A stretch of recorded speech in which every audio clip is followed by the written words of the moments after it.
Okay, section 4-1 is on triangle fundamentals. We are going to do several chapters on triangles, starting here with chapter 4.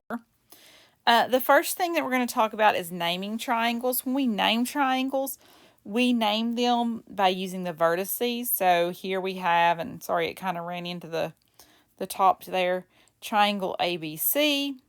We could call it ACB, we could call it BCA, we could call it BAC, we could call it CAB or CBA.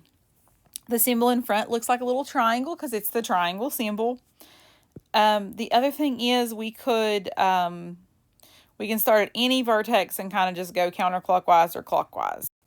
So here, we're actually going to use this maybe later in this chapter more than right now. And you may even think, well, why are you even telling us that, Miss McGill? The angle, we're going to do angles opposites and sides opposite a certain angle. So the side opposite angle A, so here we have angle A. If we go to the side opposite that would be side BC. The side opposite angle B, if we go across from angle B, we get to side AC. And if we go across from angle C, we get to side AB. So we could do it the opposite direction. If we go across from BC, we get to angle A. If we go across from AC, we get to angle B. If we go across from AB, we get to angle C. So we're going to need to know what side is opposite and what angle is opposite of certain sides in some cases. So they're kind of just leading you into that right now. We're going to be classifying triangles by sides. First off, the way that we classify by sides is scalene, isosceles, or equilateral. Scalene means all three sides are different. So I've shown that by the congruence marks here. So each of these have a different amount of congruence marks. Isosceles means that two sides are the same, at least two sides. So we're showing where we have two sides the same and one side that's not. And equilateral means all three sides are equal. So that's the way we classify by sides. So we're also going to be classifying by angles, and we have about 4 different ways that we're going to do that. The first is acute, meaning all 3 angles of the triangle are all acute. So we have an acute triangle drawn here. They have 57, 47, and 76. All 3 of those angles are acute. They're less than 90, so it's an acute triangle. With an obtuse, we have just one angle that is obtuse. So if any one angle is obtuse, it's an obtuse triangle. So here angle C is 108.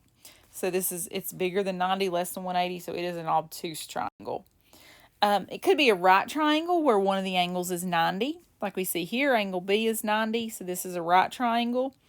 There's another classifying way that we can classify. We don't use it a lot, but a way to classify by angles is equiangular. Don't confuse that with equilateral. Equilateral is classifying by sides. Equiangular is classifying by angles. And it just says that all 3 angles are the same, and in fact, they're all 360 degrees. Here we're asked to classify these triangles as acute, obtuse, or right, so just classifying them by angles. You're only given one angle in each one because that's all you really need.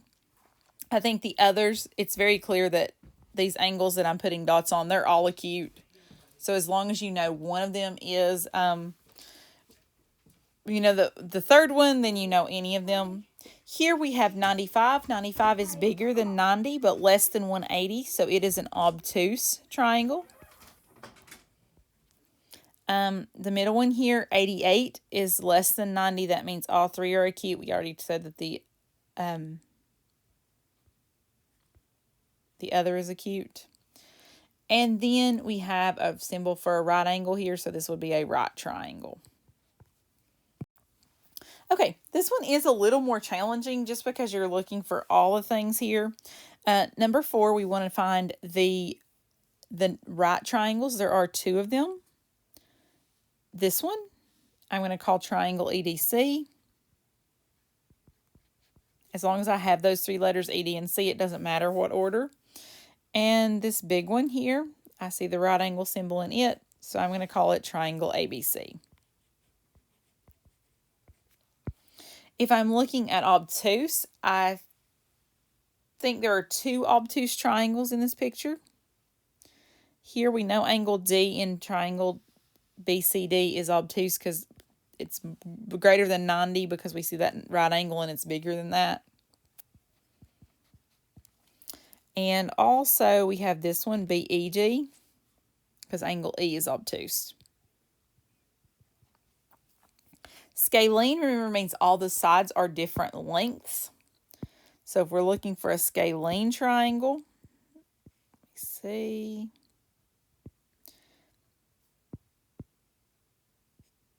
We have a few options here. So let's see. So this one, DEC.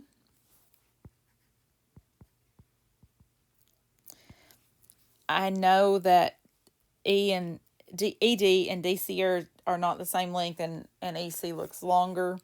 So that's one of my scalene. I think there's at least one more. This big triangle here. I know we do have these congruence marks. However, C is twice as long as AB because we have those two congruence marks. So triangle ABC is also a scalene triangle. And finally, we are looking at isosceles triangles. Isosceles can be the trickiest because it needs at least two sides to be congruent. So if we look, I see that these two sides are congruent. So this large triangle, triangle BDC.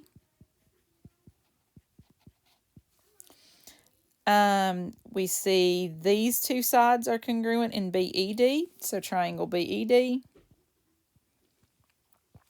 But the ones that we might miss, and you might argue with me, is ABD is also isosceles. I know there is a better way to describe that one, and that is as equilateral. But isosceles says at least two sides are congruent, so we have to include ABD because at least two of its sides are congruent. Okay, for these questions, we want to find x and the measure of every side of the triangle. So the first one here says triangle FGH is equilateral. So FGH is equilateral. That means all of our sides are congruent. FG is x plus 5. GH is 3x minus 9. And FH is 2x minus 2. So we can pick any two of those and set them equal to each other. I'm just going to choose the 2x minus 2 is equal to the x plus 5. You could use any two sides because all three sides have to be congruent. So it should not matter. It does not matter which two you use. You're going to get the same answer.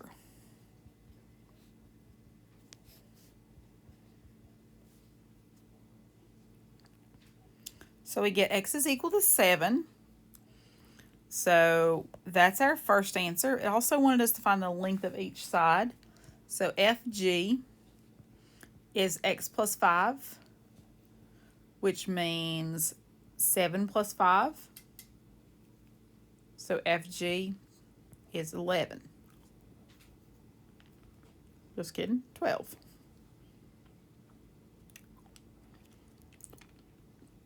GH, it says, is 3x minus 9. So that's 3 times 7 minus 9.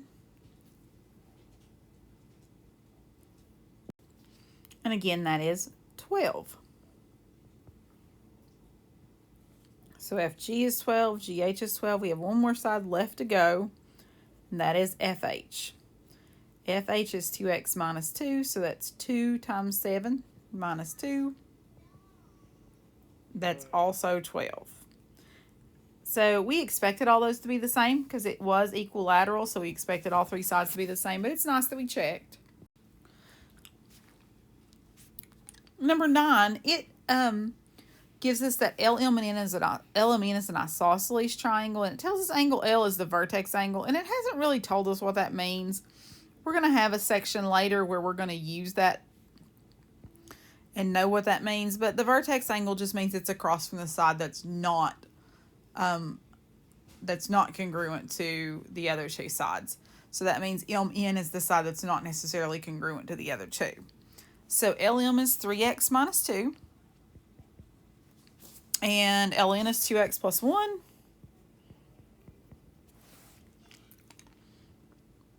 And MN is 5x minus 2.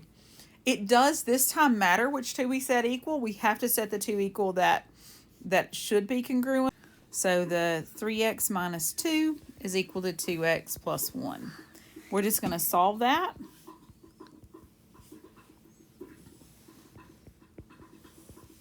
You're doing stuff.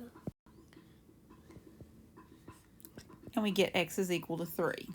Now we just need to plug in. So for LM, it's 3x minus 2. So that's 3 times 3 minus 2, which is 7. So LM is 7.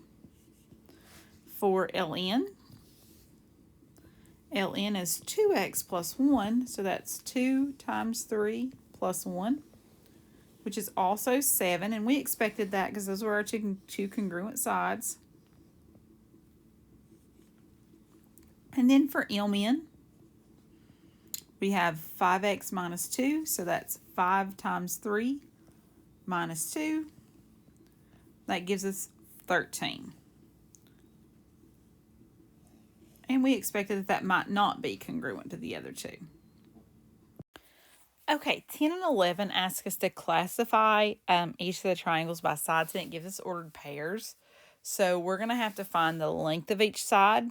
And since we have ordered pairs, we're going to have to use a formula. And that formula is going to be the distance formula. If you remember, Desmos will do distance for you if you put it in correctly. You have to open two parentheses. You have to put an ordered pair in the middle. But Desmos will do it for you. Oh, and just like magic, I did them on Desmos, and so I have them now added in here over to the side.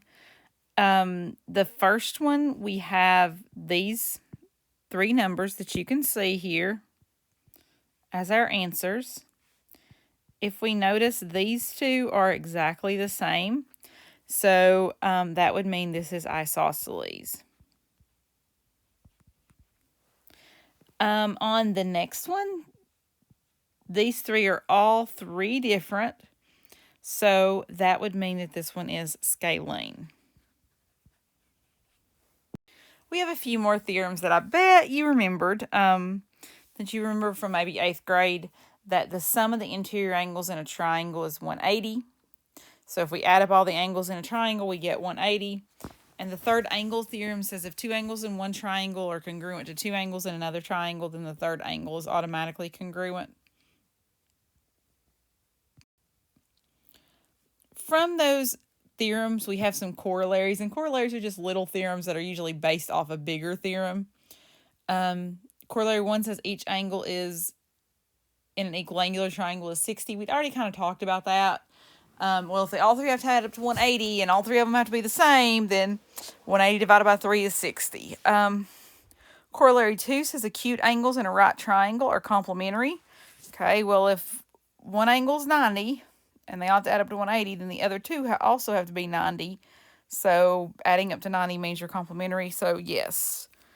And corollary 3, there can be at most one right or obtuse angle in a triangle. So we already saw that in obtuse triangles and right triangles, we just had one of those.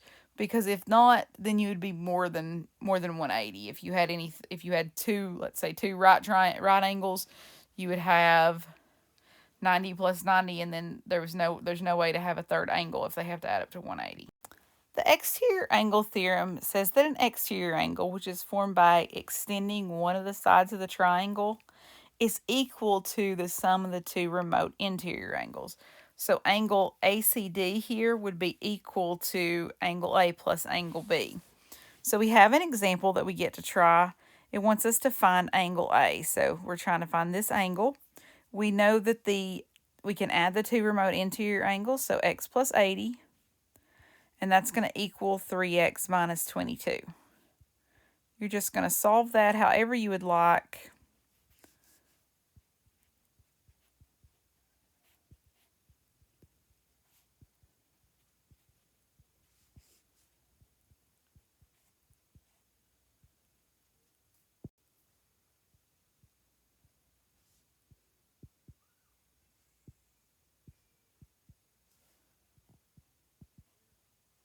So we got x is 51. Because of that, the measure of angle A, which is what we were actually trying to find, is 51. Now we're kind of getting to the ones where we're given some of the angles and we need to find some more angles.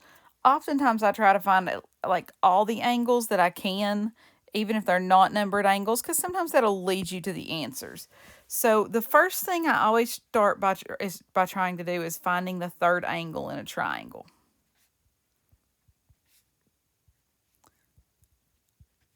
So where we're given two angles and we're trying to find the third, we do have one opportunity to do that in the triangle over here at the left. So we're going to add 58 plus 39, and we get 97. And then we do 180 minus 97, and that gives us 83. So this third angle here in this triangle is 83.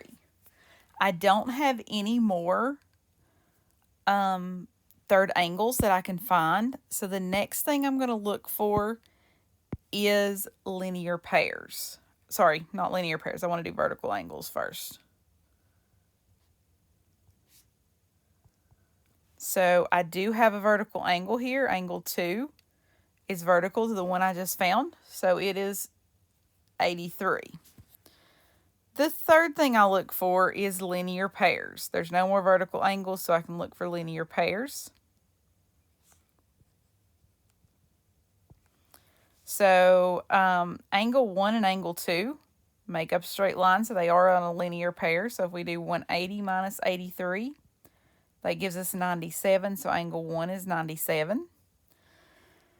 I don't see any more linear pairs, so I start my list again. Going back to number 1, now I have another triangle here where I now know two angles. I know that angle 2 is 83 and this angle is 35. So now I can add 83 plus 35 and subtract that from 180. And we get 62. Then we know angle 3 is 62. Now we can fill everything in.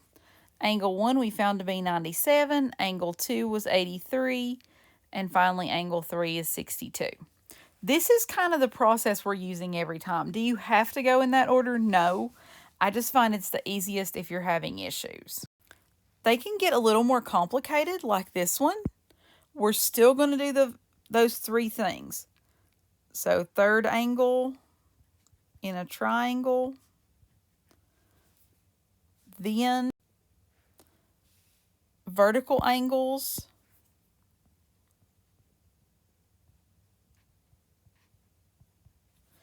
and then linear pairs. Those are the only real three possibilities that we can have. So here I've got this triangle, I could find the missing third angle.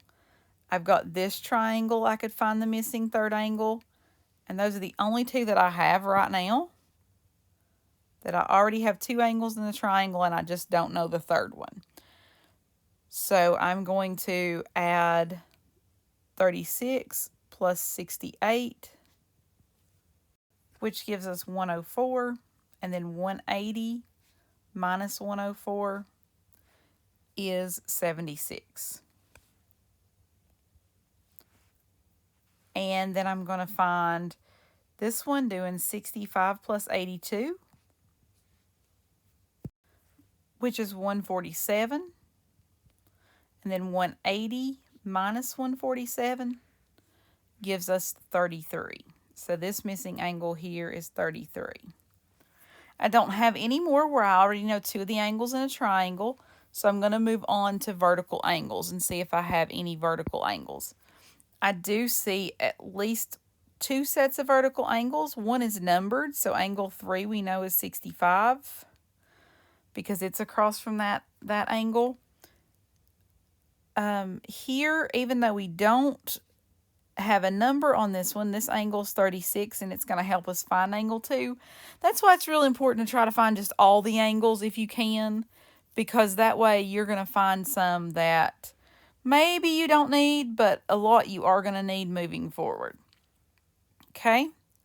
that does it for all the vertical angles I see. Now I'm going to start looking for linear pairs, or even more importantly, straight lines. So I see here, I can find that linear, use that to find angle 1, my linear pair. I could find these two using linear pairs, but I'm not going to need them. They're not really inside the triangle and it's not numbered, so I'm not going to really worry about it. Here I have another linear pair. And over here, it's kind of not really a linear pair, but those three angles, 1, 2, 1, 2, 3, make up a straight line. So we're going to use that straight line to find our angles. So we're going to do 180 minus 76. That's going to find us angle 1, and that is 104. So this angle is 104. We're also going to do 180 minus 118 to find that angle over to the far right. And that gives us 62. So this angle up here is 62. And finally, we're going to deal with this line here in the middle where we have angle 3 is 65. The angle that's 70 and angle 4, because all three of those make a straight line, we can add the 65 and 70, which gives me 135, and then do 180 minus 135, which gives me 45. So I know angle 4 then is 45 because all three of those have to add up to 180. I was just about to miss a linear pair. Angle 6 and the angle that's 33 also make a straight line. So I'm going to do 180 minus 33, and that gives me 147. So now I know that angle 6 is 147. Now I've done all the linear pairs that I can do, so I'm going to go back to the beginning. And I really have not done all the linear pairs I could do. I could find this one, and I could find this one, and I could find that one. But I don't really need those. Those are kind of outside. You could find them. It's not wrong to do it. But I'm not going to, because I know that I don't need them. In fact, I'm almost finished. I'm going to go back to step 1, looking for third angles in a triangle, because all these vertical angles and linear pairs probably created me some, and they did. If I look, I've got now in this triangle 36 and 65, so I can use it to find angle 2. Same thing over here in this triangle. I can use the 45 and the 62 to find angle 5. So I'm going to move over here because I don't really have any space. So I'm going to add 36 plus 65, which gives me 101. Then I'm going to do 180 minus 101, and that gives me 79. So angle 2 is 79. And then finally, I'm going to use the 45 and 62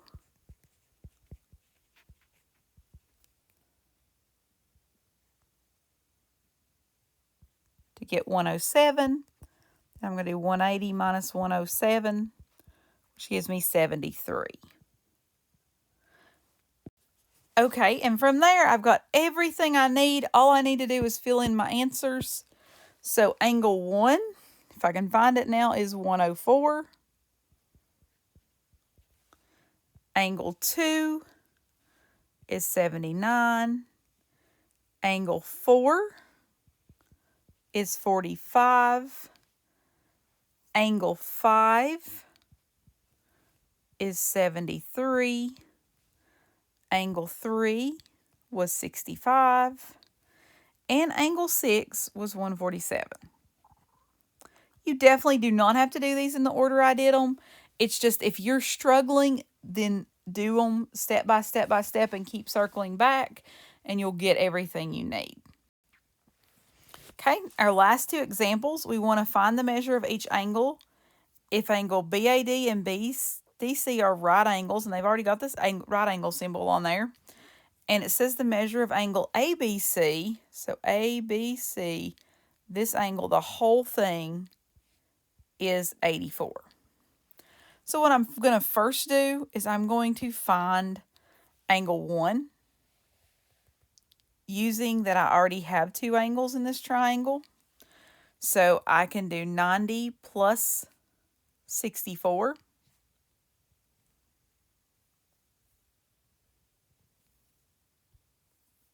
And I get 154.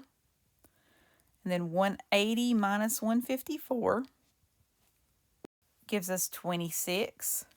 So angle 1 is 26.